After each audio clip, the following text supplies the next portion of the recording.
রাত পোহালে নির্বাচন, এরই মধ্যে কিন্তু রাজশাহী চারঘাটে দুর্বৃত্তদের চাপাতির কোপে কিন্তু এক কৃষক দল নেতার হাত পায়ে রগ কেটে পালিয়ে গেছে দুর্বৃত্তরা। এই ঘটনা নিয়ে কিন্তু এলাকায় এখন আতঙ্ক বিরাজ করছেন এবং আমরা দীর্ঘদিন অপেক্ষা করছিলাম যে আসলে এবারে নির্বাচনটা অবাধ, সুষ্ঠু, নিরপেক্ষ এবং সহিংসতা মুক্ত হোক, কিন্তু এর মধ্যে কিন্তু এই ঘটনা ঘটায় কিন্তু এলাকায় চাঞ্চল্য সৃষ্টি হয়েছে।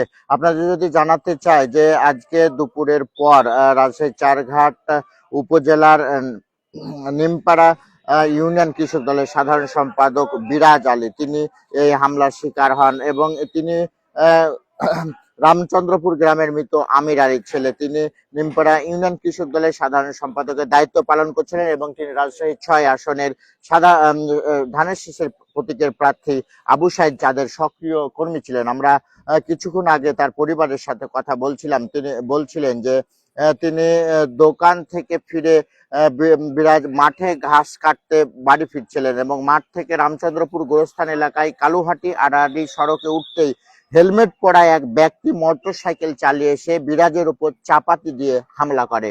হামলাকারী তাকে এলোপাথারি কুপিয়ে মারাত্মকভাবে আহত করে পালিয়ে যায় এবং তাকে এখনো কিন্তু চিনতে পারেনি। পরে চিকিৎসার চিৎকার করলে আশেপাশের লোকজন এসে তাকে উদ্ধার করে এবং পাশে পুঠিয়া উপজেলা স্বাস্থ্য কমপ্লেক্সে ভর্তি করেন এবং তিনি বর্তমানে রাজশাহী মেডিকেল কলেজ হাসপাতালে 31 নম্বর ওয়ার্ডে চিকিৎসাধীন রয়েছেন এবং তার এই সুস্থতার জন্য কিন্তু বড় ধরনের অপারেশন করা হবে বলে ডাক্তার কিন্তু জানিয়েছেন। আমরা কথা বলছিলাম তার ছেলে মুন্নার সাথে, তিনি বলছিলেন যে ঘাস কাটার সময় এক ব্যক্তি এসে কুপায় এবং স্থানীয় ধাওয়া দিলে হামলাকারীকে ধরতে পারেনি। তিনি মোটর সাইকেল করে এসেছিলেন এবং মোটর সাইকেলের নম্বর প্লেট ও কাপড় দিয়ে কিন্তু ঢাকা ছিল এবং তার ছেলে বলছিল যে মনে হচ্ছে যে তিনি এই কাজে অনেকটা অভিজ্ঞ এবং এর আগে এরকম ঘটনা ঘটিয়েছে, এমনটাই কিন্তু তারা দাবি করছেন এবং তিনি বলছিলেন যে কোনো ব্যক্তি বা রাজনৈতিক দলের সঙ্গে বিরাজ দ্বন্দ্ব ছিল না, আসন্ন ভোট কেন্দ্র করেও কোনো দ্বন্দ্ব নেই বলে জানিয়েছে তার ছেলে। এ বিষয়ে চারঘাট উপজেলা বিএনপি যুগ্ম সাধারণ সম্পাদক শাহিনুর রহমান শাহিন জানান যে বিরাজ কৃষক দল নেতা স্থানীয় কোনো ব্যক্তি কিংবা কোনো রাজনৈতিক দলের সঙ্গে দ্বন্দ্বের কথাও কখনো শোনেনি, তবে হামলাকারী একই গ্রামের বাসিন্দা হবার সম্ভাবনা বেশি, কারণ সে পালানোর সময় রাস্তাঘাট সব তার পরিচিত বলে মনে হয়েছে। এটি রাজনৈতিক কোনো সহিংসতা কিংবা তা খতিয়ে দেখা হচ্ছে।